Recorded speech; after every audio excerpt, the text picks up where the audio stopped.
Hey, welcome back, Faithful Politics listeners and watchers. If you're watching on our YouTube channel, we are so glad to have you. I am your political host, Will Wright. Your faithful host, Pastor Josh Bertram, is out doing things for God, so he won't be here with us. But joining us this week is Dr. Samuel P. Perry, who is a scholar of rhetoric and public discourse at Baylor University. His work focuses on how race and religion intersect in American political life, especially within the Christian right.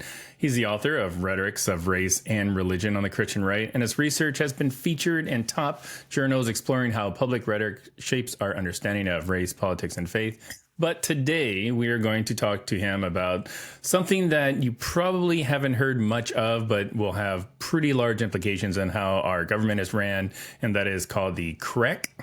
And we'll define what that means here in a minute. But welcome to the show, Sam. Thanks for having me. And I should mention to our podcast listeners that are not watching the video, you are not the other Sam Perry that has been on our show before. So I just want to point that out, right? I mean, you're not that Sam Perry, I don't think. No, lovely guy, but no relation. Guys, so we brought you on the show to talk about the CREC, C-R-E-C, which is this acronym that stands for what? The Communion of Reformed Evangelical Churches.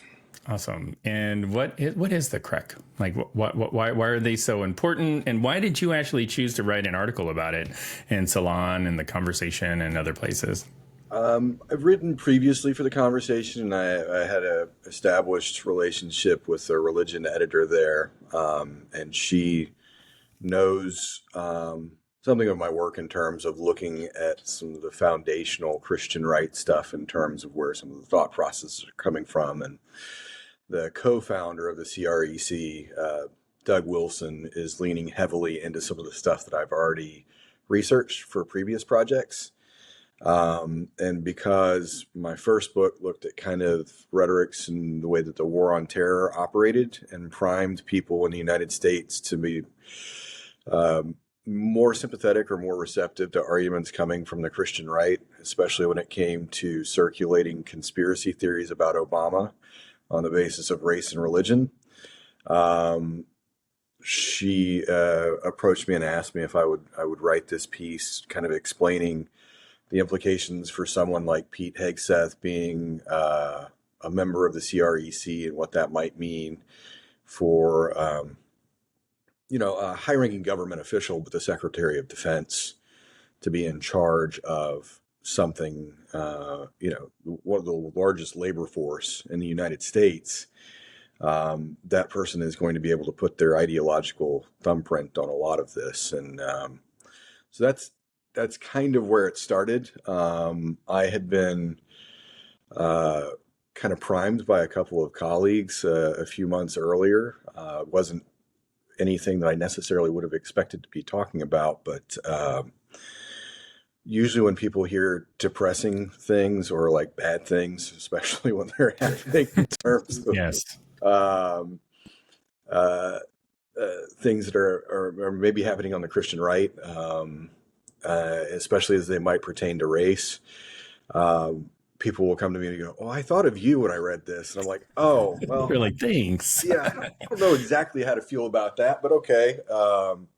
So I'd already been listening to Heath Drusen's podcast, Extremely American, and he's a reporter in Moscow, Idaho, where the CREC is headquartered and where Doug Wilson has been operating for, decades at this point. And then a colleague turned me on to the podcast Sons of Patriarchy, which is hosted by Peter Bell. And that podcast focuses really heavily on survivors' stories and people who have been able to leave the church. And it's a tough listen, but it's sort of spurred from a lot of the reporting that Sarah Standcorp did, looking at the stories of people who came out of that church and had experienced trauma or violence or otherwise abusive behavior. Yeah. So my My first experience with Doug Wilson was probably about 4 years ago. I haven't met the person, but just understanding of who he is and kind of what he's all about was we had Stephen Wolfe on our show, who wrote Yeah. the book, Case The- for Christian Nationalism. And, as we do with most of our interviews, we kind of do our research, we do our digging.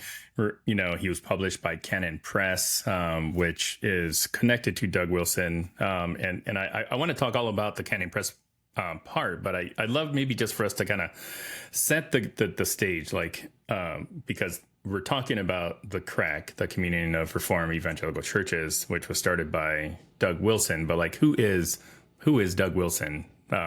Maybe we can start there, and then we can kind of walk forward to the Pete Hegseth thing. Yeah. So Wilson is from Moscow, Idaho. His father had been a pastor there, and Wilson found his own way into ministry, and it's sort of an interesting trajectory, right? Because he sort of styles himself as someone who wanted to do youth ministry and was kind of hip to the kind of university town life. And he went to the university there, University of Idaho, and received an education, a secular education at that. But he stayed there and began preaching, and then decided that he needed to found a church that was more in line with his own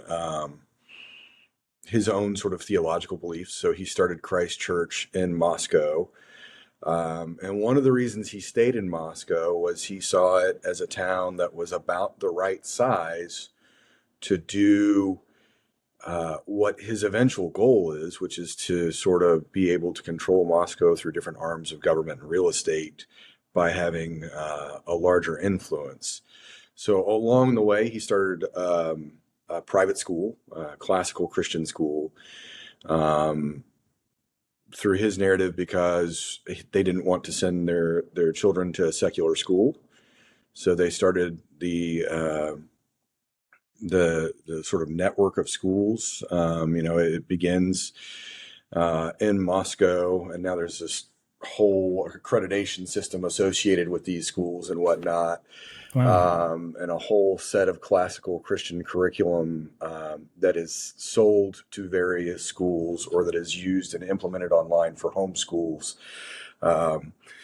And as has often been, education is at the front line of these sort of culture wars, right? Because it becomes a means by which you can change narratives and, the formation of people in such a way that you move them gradually towards a point of view. And this is something that Hegseth picks up on that we should talk about later. But Hegseth, no formal training in education, but man, does he have a lot to say about it. That's true. So Wilson does that, and then at some point his daughter's old enough to go to college, and he says, there's not a college out there that's Christian enough. So he starts New St. Andrews in Moscow Really? as well, and has this small group of faculty, and they don't accept federal money, so they have a very different set of rules than what you would expect at any number of universities. I mean, I myself, coming from a fairly conservative cultural environment in terms of university life, if you go through the New St. Andrews website, it's very different than even other conservative Christian institutions across the country. So, How did they compare to like the Claremont Institute? I mean, there's some overlap, certainly in terms of economic policy and looking at sort of free market stuff as the ultimate goal. Now, that gets a little cloudy for any number of reasons, but they're pulling from these Christian reconstructionists who began writing prolifically in the late 1970s and into the 1980s. Predominantly two guys, R.J. Rushdoony and his then son-in-law, Gary North. And they wrote, I mean, just tomes on the implementation of biblical law at the sort of local, state, and federal level. But they were really, really into the Austrian school of economics. So total free market type stuff, Hayek and von Mises, this type of thing. And that's something that really gets picked up across some of these groups on the Christian right. So the Claremont Institute, the Acton Institute, any number of these sorts of, and they all have, their own educational arms and have slightly different imprints. And Yeah, but if they're not in the same sandbox, they're adjacent. I gotcha. So Wilson creates this bit of an empire there in Moscow. Is it purely just like schools and churches, or does it expand greater than that? And does it leave Idaho? Yeah, so I mean, there are churches across the United States now, and let me be clear: it's not a huge denomination in terms of membership. I mean, we're not. This is not like the Southern Baptist Convention in terms of numbers, Got right? it. But I think one of the things that has been true since the late 1970s, in particular, is that some of these smaller denominations have gained more purchase and have been able to spread more freely. One, because of the way that the church planting and seeding model works for the CREC. Lay people can become preachers. There's not necessarily some of the same formalized processes in terms of starting a church. But moreover, I think one of the things that we see is that they're really good at creating content, right? So it's not, we think now of that in terms of like digital content, right? Like what we're doing right now. You mentioned having had Stephen Wolfe on. Stephen Wolfe has, just hours and hours of YouTube footage, right? Doug Wilson is the same way. And they're constantly interviewing people, often interviewing people who are within their same sort of circles, right? So it creates this self-sealing media ecology in which people are operating, where they're hearing the same things amplified over and over again, right? So, and that starts, it starts by being able to set up schools where that message can be reiterated over and over again, right? And in the CREC schools in particular, there's an emphasis on making dangerous children who are dangerous to the establishment, right? And a lot of the material on the websites and then material that is then published through Canon Press, which is their publishing arm, right, uses war metaphors and talks about spiritual warfare and cultural warfare, and promotes a very patriarchal version of masculinity that lends itself to kind of the breaking point of the metaphor. Like, when does the metaphor stop and this becomes literal? I think it can be really difficult to tell, especially when you're listening to some of the promotional materials that are being put online and some of the podcasters that spin out of this sort of media ecology. Militancy is encouraged, right? So it's very much a no compromise approach to both religion and politics, because for them there is no differentiation between religion and politics. So with kind of this militant aspect of it, how much, like, is it just talk and blunder? Iron sharpens iron. Armor of God, like all those sort of like terms that a lot of on the religious right like to use. Like, how much of that has actually translated into action? To the best of your knowledge, like that you understand. Yeah, I want to be clear as a rhetorician. I don't want to say that there's a one-to-one correlation between somebody saying thing and then an action taking place, but I do think you can create environments that are more likely to encourage treatment of other groups of people or marginalized groups, or that encourage a certain political animosity that can lead to other things, right? So just as an example, right? Um, on the CREC website in their gift shop. In the lead up to the election, they had a lot of um, kind of products or, apparel merchandise that use the slogan "No Quarter November," right? So we can extrapolate that from that pretty easily. Okay, well, we know this is no surrender. It's November. It's election season. We get where they're going with this. There's not a lot of latitude in terms of being able to choose one or the other candidate, at least at the top of the ticket, and stay within the reading or the sort of worldview that's being promoted. But one of the products was a flamethrower that said "No Quarter November" on it. And you're like, well, what are we to do with this "No Quarter November" flamethrower, right? Like, this is nothing if not an enthymeme about Yeah. where to go with these things. So, I mean, like I said, I don't want to overstate, but I do think it's important to, if you are in a media ecology, in an environment where you're constantly being encouraged to fight, eventually people are inclined to fight. Now, does that become blustery rhetoric? Does it become Pete Hegseth doing burpees on his social media channel to show, what good shape he's in? Maybe that's the conclusion of it, but I worry about other things, certainly. Yeah. So, the CREC has a lot of ideas that seem to be either adjacent or runs in parallel to what we know about Christian nationalism. Like, how would you kind of categorize this CREC kind of under the broad umbrella of Christian nationalism?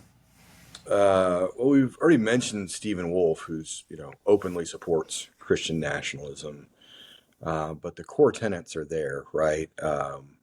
Religious test for office, I think, is one of these clear things that people who are studying this and people who are reporting on it keep coming back to and asking for explanations from Wilson and other authors who have made claims in work published by Canon Press, more specifically, saying, well, I mean, the Constitution pretty clearly states you can't have a religious test for office. And for them, it's a misreading of the Constitution, which you hear certain, I think Lauren Boebert has made reference to this as well. This misunderstanding of a letter that Thomas Jefferson wrote. And it's like, well, I don't know that the Establishment Clause is there.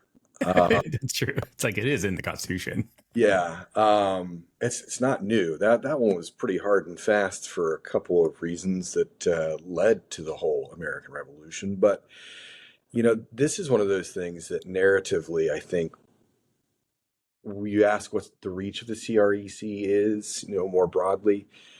I don't know that it's just the reach of the CREC that we need to be thinking about within the scope of a conversation like this. It's where are the sources that they're then using to create a media ecology that is really appealing to a lot of people coming from. So, right, there's a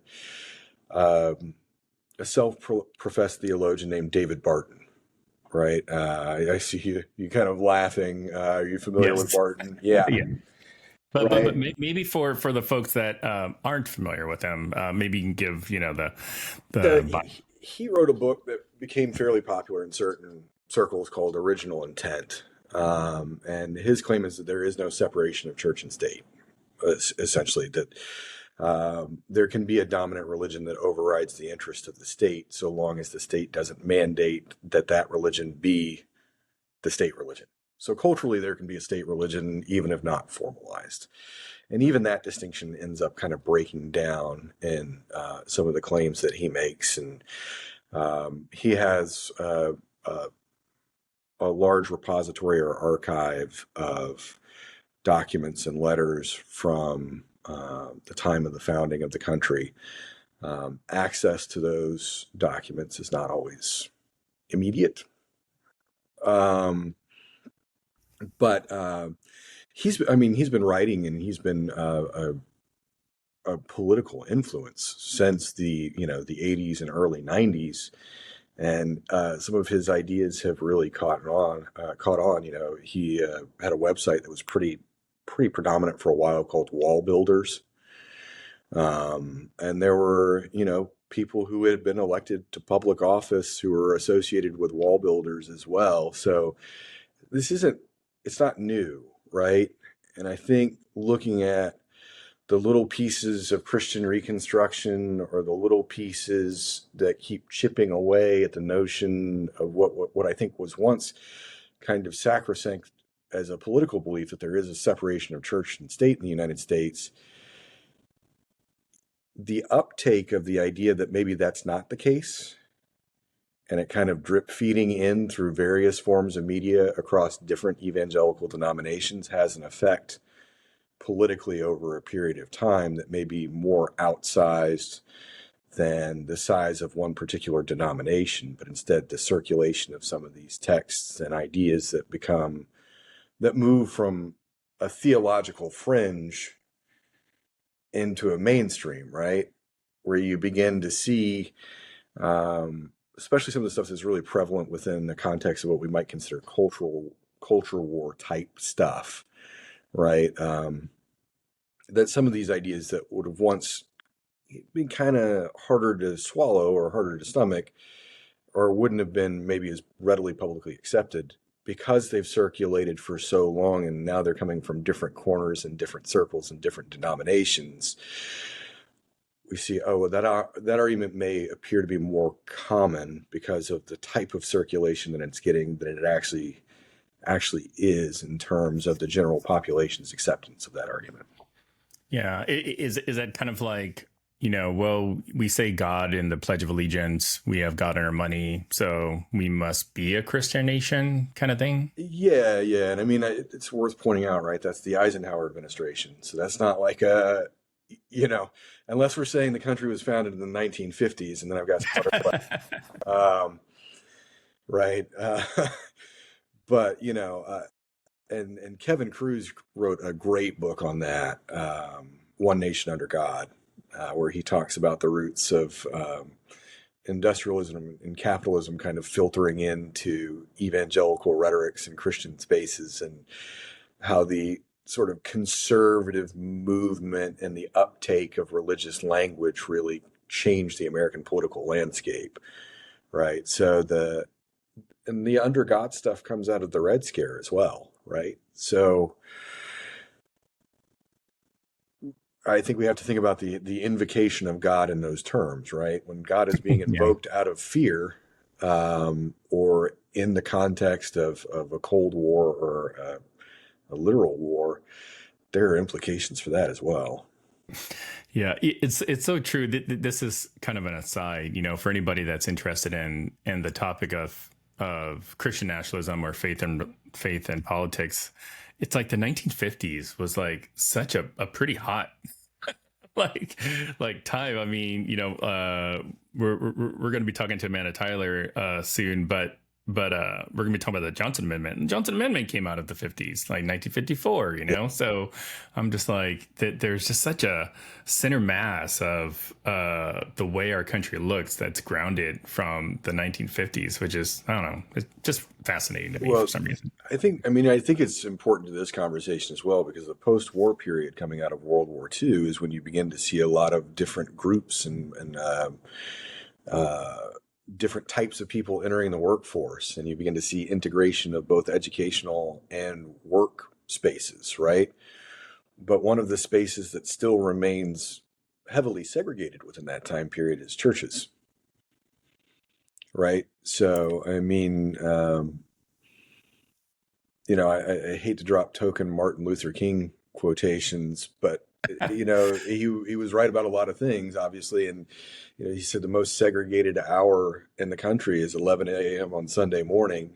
And it's shameful, you know, and he was saying this in the context of that post-war period and leading into the civil rights movement. And a lot of what we see and what we recognize as Christian nationalism now began to form the basis of the modern version of this anyway, in the 1950s, 60s, and 70s, as these things begin to coalesce, and you see Um, Again, and I'm going to come back to this word because it's something that I think is really important, this turn of phrase, the media ecology of it, right? Because you also see the advent of televisions in the home, and you see different types of messages being spread more widely than they would otherwise maybe be spread. So like the Jerry Falwells and Billy Grahams of the world are using these sorts of advances in technology. And then even a step beyond them, the Pat Robertsons of the world and the Dobsons and focus on the family, right? You see all of this, the LaHaye's and a lot of these things that influence where we're at now are coming out of that period, and they're a reaction in some senses to social change and demographic change, and not knowing how to interpret that within certain political and religious contexts. You use the word media ecology, which I love the term, and I'm wondering if is there like a theological like ecology or hermeneutical ecology, because it definitely seems that way, especially when you look at other sort of religious movements like the Seven Mountain Mandate, or whatever Robert Jeffress is doing. Like that there definitely seems to be sort of like networks of churches, although not affiliated, but are still preaching kind of the same message. Yeah, and I think that one of the things that is held in common, and this is certainly true of the CREC, is they want all of the media to come from one place, right? Like if you're a constituent or a member of that church or that denomination, there's an emphasis on consuming media that is produced in-house or produced through the network of churches that espouses that denomination, right? So, I grew up going to what I consider a fairly moderate Methodist church in North Houston. But I remember going to a youth retreat, and you're like locked in for the weekend, and all of a sudden they start showing this video of people like breaking all of their popular secular CDs, like their music. And then after that, they're like, now go buy the praise music in the lobby, right? Go buy some Newsboys. Yeah. So, right, like it was one of those things where like, as a teenager, I was like, oh, is my mind being ruined by, Knights in Satan service. yeah. I mean, I'm like, I don't, as much as I would be kind of embarrassed to ride around blaring Green Day at this point in my life, I'm not sure that it was the thing that like ruined me theologically. So, but sort of all kidding aside on that stuff, if you are going to the same place for all of your answers and all of your media content and creation, then it's very likely that that message is going to become really uniform. And it allows for, I think, more extreme interpretations and a deviation, or at least a larger resistance to pluralism, because you're not engaging the ideas of others as often, and it's sort of an intentionally set up media ecology that is meant to be more limiting, might be the way to say it. But that's the thing, I mentioned television earlier, right? And you look at the progression of these things, and you look at these larger churches, and even now the smaller denominations.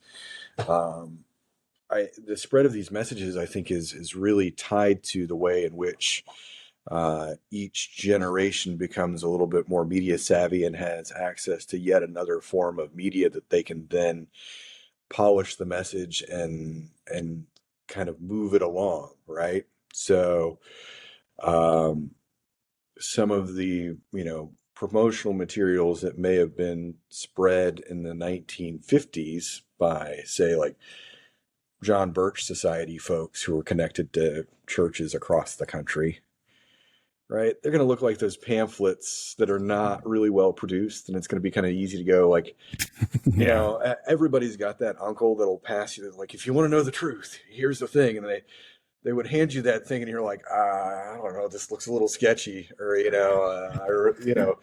they hand you something about the Clinton. an old VHS tape that looks like it's about to fall apart, claiming that the Clintons have murdered, everyone. Um, and it's a little easier to discern, right? Because the media doesn't it doesn't match the grandiosity of the claim. But as you can produce more and more polished media, and it looks the way that it's supposed to look, and it feels like a news channel, or it feels like an authoritative source, or the books are being published by a press that is putting out, lots of titles, and lots of titles that, appear, like something that you pull off the shelf at Barnes and Noble. I think that makes a difference. Yeah. So, help me understand Pete Hegseth's connection to the church. Is he BFFs with Doug Wilson, or is he just an attendee at a He's satellite? a member of a church in Tennessee that is part of the CREC. In terms of a formal connection with Doug Wilson, I'm not aware of they've gone golfing together or something, nothing like that. But I mean, the churches are going to, because of that media ecology that I was talking about, be sending or spreading similar messages and staying within certain theological and ideological precepts. Hegseth, says he sort of found religion in the late 20-teens. That was sort of an antidote to some of the personal struggles and problems that he was having. It was one of the things that he said had changed him and made him a better fit for the job that he has now than he might have previously been. It was finding religion and being a Christian. And his media persona in the book that he wrote, American Crusades, right? The title is telling, I think. I don't know. So, right. I didn't realize that he wrote a book with the same name as a book that Andrew Seidel wrote. Yeah. And I mean, lots of people have picked up that crusade metaphor in various ways and run in very different directions with it. So, but yes, so he he very much begins to make commentary on how educational processes are failing us, and how secular schools, right? You see this term being used more often than it had been previously used. And that comes out of the Christian reconstructionist model that then Doug Wilson has picked up on, right? But you even see Hegseth beginning to use some of that language, and some of the people around him using that language. And why I think that's really important for the Department of Defense is they run a ton of educational and training programs, not only for the people in the military, but the children who are on military bases across the country and the world, right? So there's going to be, there could very easily be an imprint that moves more towards what you might find in, these accreditation bodies associated with Wilson in terms of the classical Christian schools and that model. So Hegseth's connection, I think, is there through his emphasis on education, but also his emphasis on gender. I mean, there's a heavy component to where in his confirmation hearings, he said that he would not remove women from combat roles so long as it hit a certain performance standard. Those combat roles, or the tests, were at certain physical performance standards. Well, he's already revisiting some of those standards, right? And there is a sense in which, the CREC, Doug Wilson is very explicit about women being submissive to men, both in the household and more explicitly sexually. He's written extensively about that as well. Where I think, that begins to you see some of that bleeding in, right? You see some of that what I would consider to be, misogynist approach to whether a woman can do a job or not. I mean, I'm certainly not going to make it through special forces training myself. If a woman can pass all the physical tests for that, good for her. But you see a lot of that, and I mean, if you go back and watch some of his Fox and Friends clips, he's very vehement about the decline of the military is intimately tied to diversity, equity, and inclusion initiatives, and that's often offered with very little evidence or no evidence at all. And then the other aspect of this is the erasure of trans people. And discriminatory practices towards LGBTQ folks in the military, scrubbing Harvey Milk's name from a ship, these sorts of things where I can't think of a way that wouldn't be tied to his affiliation with this kind of church and with this kind of theology. Are you aware of like any other agencies within the government that has done, similar types of actions that Pete Hegseth has done, but is not connected to the CREC? And in essence, like I'm looking to see if we did a gap analysis, like of what he did and what, I don't know, Kristi Noem did. I'm just throwing a name out there, like compare apples to apples. Like would Pete Hegseth have done more things that are consistent with the CREC than somebody that wasn't connected, if that makes sense? Yeah, it makes sense. I mean, the Heritage Foundation wrote Project 2025. And I'm not going to say that that's a complete overlap in terms of a Venn diagram and circles, but there aren't, there might be some daylight, but there's not a ton, right? But I think that goes back to one of the things that I kind of brought up earlier, where you talk about the way that these smaller denominations begin to coalesce under some of these larger titles of the religious right or the Christian right. And they don't necessarily have to be the same denomination. They don't necessarily have to be producing the same exact materials if they're coming to the same ultimate conclusions. And this is one of the things that I think really you see in a different way post 1979. Randall Balmer talks about this in some of his work in terms of the ways in which the Christian right was formed, and there was a move away from opposing segregation and to taking a particular stance on abortion. So as that was happening, one of the other things that happened is a lobbyist named Paul Weyrich is in the background, and he gets it to where the political apparatuses begin exchanging mailing lists with religious denominations that they think are theologically kind of in line with their political project.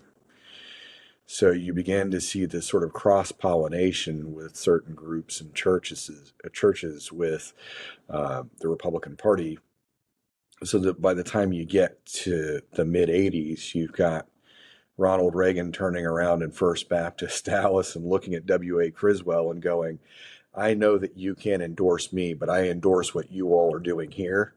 Right. So, when you talk about the Johnson Amendment, I'm sure that'll come up. Right. Yes.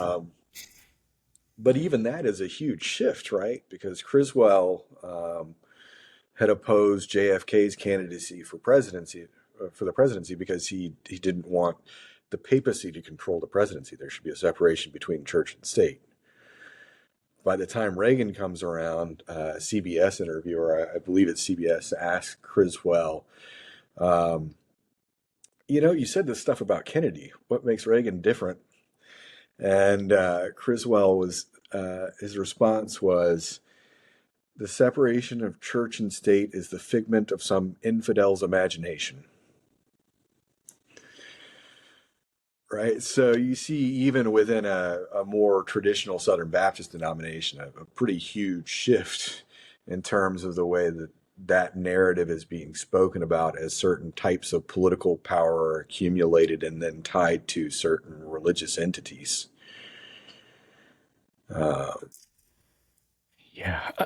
Here's kind of a I guess just a blunt or direct question is, especially given, like, whenever you talk about Christian nationalism, and this has been my experience, it's such a broad term. It refers to a lot of different things, and unless like you've spent your career studying it, or pick up a book, and read about it, like, it's easy to just pass off as just another whatever political weapon, that the libs or somebody's using. So, like, when people think about the CREC, should they be afraid? Should they be, should it just be something on folks' radar? If a person's listening to this and they are attending a church that is a CREC church, which I found out there's one in Virginia, apparently, down by Lynchburg, surprisingly.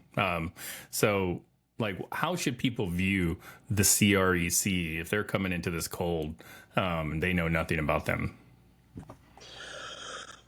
That's a hard question. I know. I mentioned Heath Drusen's reporting earlier, and his podcast, Extremely American, season 2 focuses on Moscow in particular, and he interviews people in Moscow who are, as they refer to themselves, Kirkers, which is a Scottish word for church. So people who are members of Christ Church are Kirkers. And a lot of them, just kind of want to go about their everyday lives, and they have their small businesses, and they work in their various places that they work, and don't appear to be theologically that divergent from anybody that you would be kind of meeting on a normal basis that attends church regularly. But on the other hand, you've got these claims of abuse and the claims of covering up abuse within Moscow, and whole networks of people that are set up to get women in particular out of Moscow and across state lines into Washington, where the laws are more favorable in terms of someone being able to handle certain types of domestic abuse.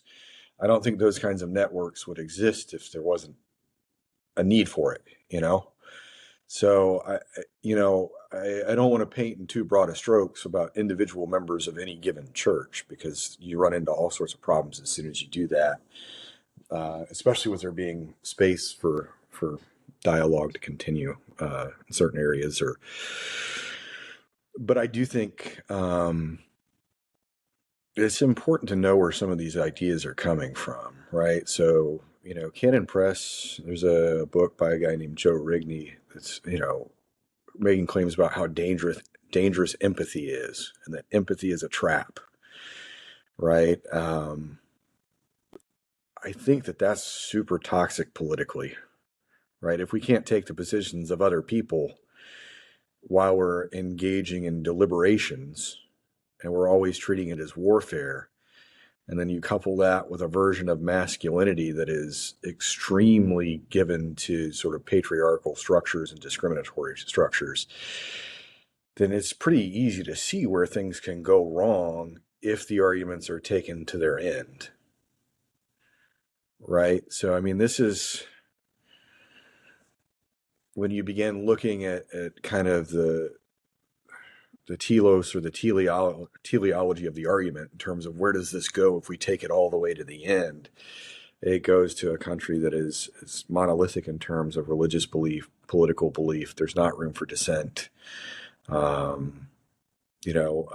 Wilson would say, that people who are atheists would have more freedom under their government because of the way that the state would operate. It weren't operating as a Christian society. I find that claim hard to believe, especially when you're just out of hand saying, if you're Jewish, you can't hold office. If you're Muslim, you can't hold office. If you're,